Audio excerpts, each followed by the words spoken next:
Hi, this is Laurisa Reyes, author of The Rock of Ivanor. I recently got back from the SCBWI Summer Conference in Los Angeles. For those of you who may not know what SCBWI means, it is the Society of Children's Book Writers and Illustrators. It's their annual conference, and I got to go, and I had so much fun. And while I was there, of course, the number one thing that I like to do when I go to these conferences is buy books. So this week's Stacking the Shelves, I'm going to be attempting to videotape and show you some of the books that I brought home. There's quite a few. Oh, and I'll have to wear my special SCBWI hat for spending so much money there. I got it for free. All right, so here's my hat, SCBWI hat. Okay. First, 101 Ways to Bug Your Parents. It's by author Lee Wardlaw, who is also a picture book author. She just won an award, a wonderful award for her picture book Wonton. And this book I picked up for my son Stuart because it is about a boy who is stuck in summer school instead of going on vacation like he'd wanted to. And so he spends all summer bugging his parents.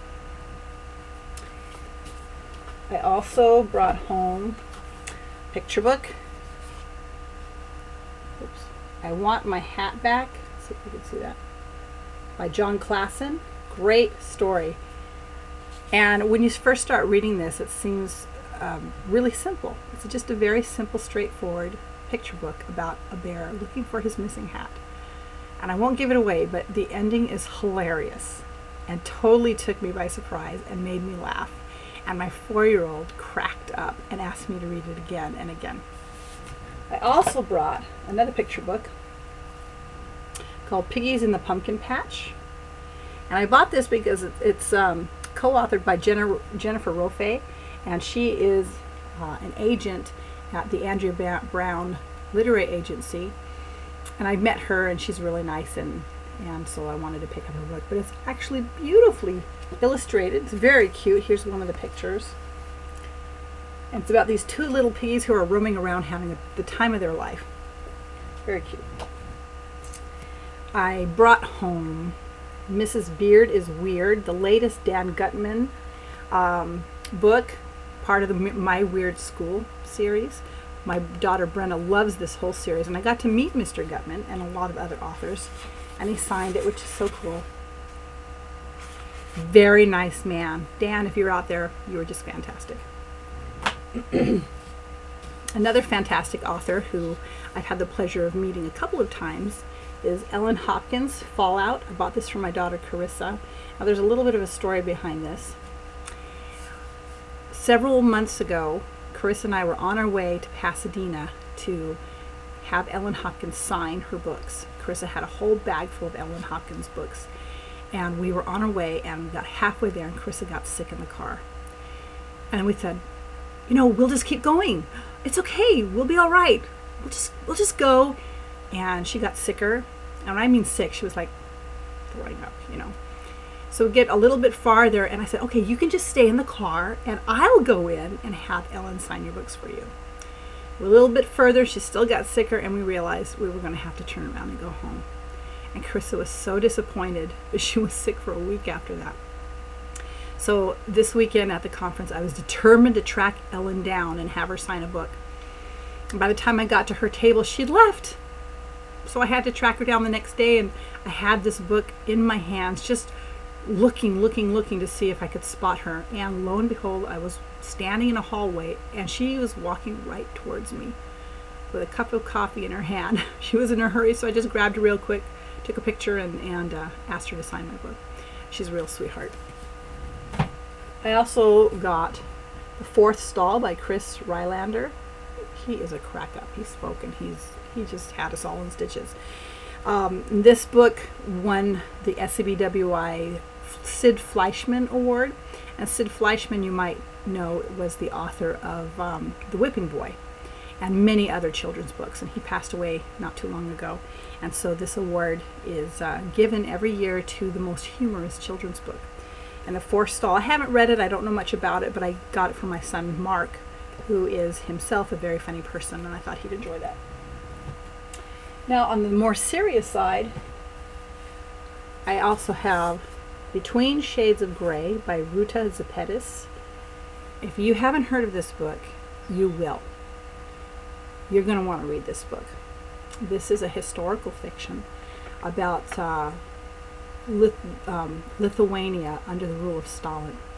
And I'm not going to take up too much time to tell you about her story, but she spoke at the conference and had us in tears and stitches. She's funny and just a delightful human being. Anyway, she actually went to Lithuania and did research on her family history. Some of her family died in the gulags there. And this is a fictional account of her family and during that time. I can't wait to read this one. It's at the top of my list. I also had the great privilege of meeting many Newbery Award winning authors. And I collect Newbery Award winning books. I try to read at least 2 or 3 a year, every year. My goal is to read the whole list of Newbery Award winning books before I die. I've loved most of them. Some of my favorites, just so you know, is Maniac McGee by Jerry Spinelli. I love that book. One of my other favorite books, probably I don't have it listed here. I didn't bring it in here, but it's A Single Shard by Linda Sue Park. And doggone it, this is the second conference I've been to where she's been there.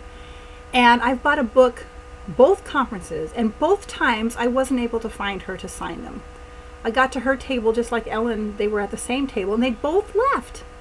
And I didn't see her again. And the same thing happened to me a few years ago. So I have 2 copies of A Single Shard and no autograph. Linda, if you're out there, you need to sign my books. Drive me crazy. But I did get some other books signed. Gary Schmidt, author of Lizzie Bright and the Buckminster Boy. I have to show you his cool. Oops, this way. There it is. Claire Vanderpool, Moon Over Manifest. My mom just read this; she loved it, and so I've got to find some time to read this. Let's see. I know she signed it for me, but oh, there it is. Okay, there we go. Oh, and this. Oh my goodness. Okay, now I'm saving this one for last. Okay. Karen Cushman, Midwife's Apprentice. I'll show you her signature, which is she is such a delightful lady. Very nice person. There we go. Okay, last but not least, this woman, Patricia McLaughlin, author of the very famous Sarah Plain and Tall, which everybody's heard of. She is an amazing speaker. She was so funny, and she absolutely delightful. I couldn't believe it, and I felt honored to be in her presence. And she signed my book, my copy of Sarah Plain and Tall. And get this, I was so flustered. I actually bought 2 copies because I wanted her to sign 2 copies so I could give one away. And I was so flustered talking to her that I only pulled 1 copy out of my bag. So I only got 1 copy signed, and I'm keeping it. Sorry. So there you have it. That's my stacking the shelves. Those are the books that I brought home from the conference. Can't wait to go again next year. Oh, and this is the cool thing. I won like the grand prize. They had these drawings every day for Kindles and hats and t-shirts and all sorts of fun stuff. And the very biggest prize was the last prize drawn, the very end of the weekend, was for free tuition to next year's conference, which is worth almost $600. And guess who won? Yeah! So I'll be going next year. For now, bye.